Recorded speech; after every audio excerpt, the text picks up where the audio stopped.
Hi friends, upma ఎలా prepare చేయాలో చూసేద్దామా. ముందుగా ఒక ప్యాన్ పెట్టుకొని ప్యాన్లో 2 టేబుల్ స్పూన్ల ఆయిల్ అనేది యాడ్ చేసుకోవాలి. ఈ ఆయిల్ అనేది బాగా హీట్ అయినాక ఇందులో నేను ఫస్ట్ కొన్ని పల్లీలు అనేది వేసుకొని ఫ్రై చేసుకుంటున్నానండి. ఈ పల్లీలు కొద్దిగా వేగిపోయినాక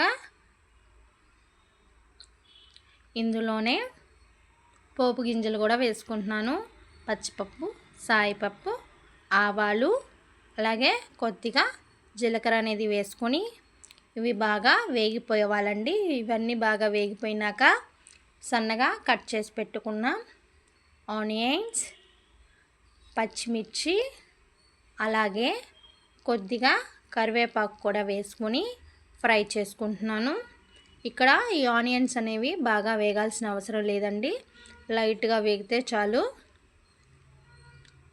ఇలా ఈ ఆనియన్స్ కొద్దిసేపు ఫ్రై చేసుకోవాలండి. ఇవన్నీ లైట్గా వేగిపోయినాక ఇందులోకి మీడియం సైజు ఒక టమాటోని తీసుకుని కట్ చేసుకొని వేసుకోవాలి. ఈ టమాటో అనేది త్వరగా మగ్గిపోవటం కోసం నేను ఇక్కడ మూత పెట్టి కొద్దిసేపు అనేది ఉడికించుకుంటున్నాను. ఇలా మూత పెట్టడం వల్ల మనకి టమాటో అనేది త్వరగా మగ్గుతుంది.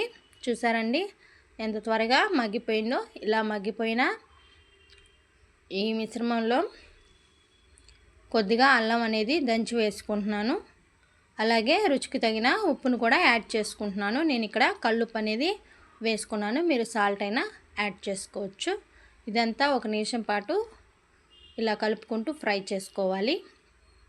అల్లం అనేది కంపల్సరీగా యాడ్ చేయాలండి. ఇక్కడ అల్లం వేస్తేనే ఈ ఉప్మా అనేది టేస్ట్ బాగుంటుంది. ఇలా యాడ్ చేసుకున్నాక మనం ఎంతైతే రవ్వ తీసుకున్నామో ఆ రవ్వకి తగిన విధంగా వాటర్ అనేది వేసుకోవాలి. ఇక్కడ వాటర్ అనేది వేసుకున్నాక మంటని హై ఫ్లేమ్లో పెట్టుకొని మూత పెట్టుకొని కుక్ చేసుకోవాలి. మూత తీసి చూద్దామా.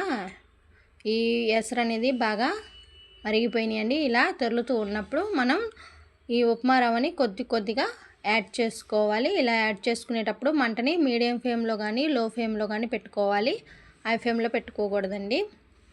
ఇలా కొద్దిగా ఉప్మా రవ్వని పోసుకుంటూ కలుపుకోవాలి. ఇలా కలుపుకున్నాక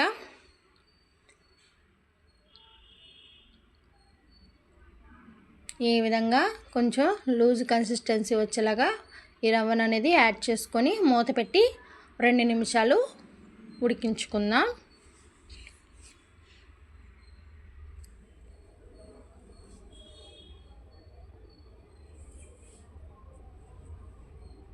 ఎప్పుడు ఉప్మానేనా మాకొద్దు అనేవాళ్ళు కూడా ఇలా మీరు కొద్దిగా ఈ టైంలో మిల్క్ అనేది యాడ్ చేయండి. ఈ ఉప్మాకున్న టేస్టే మారిపోతుందండి, చాలా టేస్ట్గా ఉండిద్ది. ఇలా కొద్దిగా ఒక టీ కప్పు పాలు కనుక యాడ్ చేశారంటే మంచి టేస్ట్ వస్తుందండి. నేను ఒక టీ గ్లాసు మిల్క్ని యాడ్ చేసుకొని కొద్దిగా నెయ్యిని కూడా వేసుకొని బాగా కలుపుకుంటున్నాను. ఈ పాలు అనేవి కాచి చల్లార్చిన పాలు మాత్రమే పోసుకోండి. మనం ఇలాగా నెయ్యిని కూడా వేసినాక ఒకసారి బాగా కలుపుకుందాం. చూసారా, ఈ ఉప్మా అనేది మనకి ప్యాన్ నుండి సపరేట్ అవుతుంది. ఇలా కనుక సపరేట్గా వచ్చిందంటే ఉప్మా అనేది మనకి సూపర్గా రెడీ అయిపోయిందని అర్థం. ఇలా వస్తున్నప్పుడు మనం స్టవ్ ఆఫ్ చేసి కొద్దిగా కొత్తిమీర చల్లుకోవటమే ఫ్రెండ్స్. ఎంతో టేస్టీ ఉప్మా అనేది రెడీ అయిపోయింది. మీరు కూడా ఇలా పాలు పోసి ఉప్మాని ప్రిపేర్ చేయండి. ఎలా వచ్చిందో నాకు కామెంట్ చేయండి.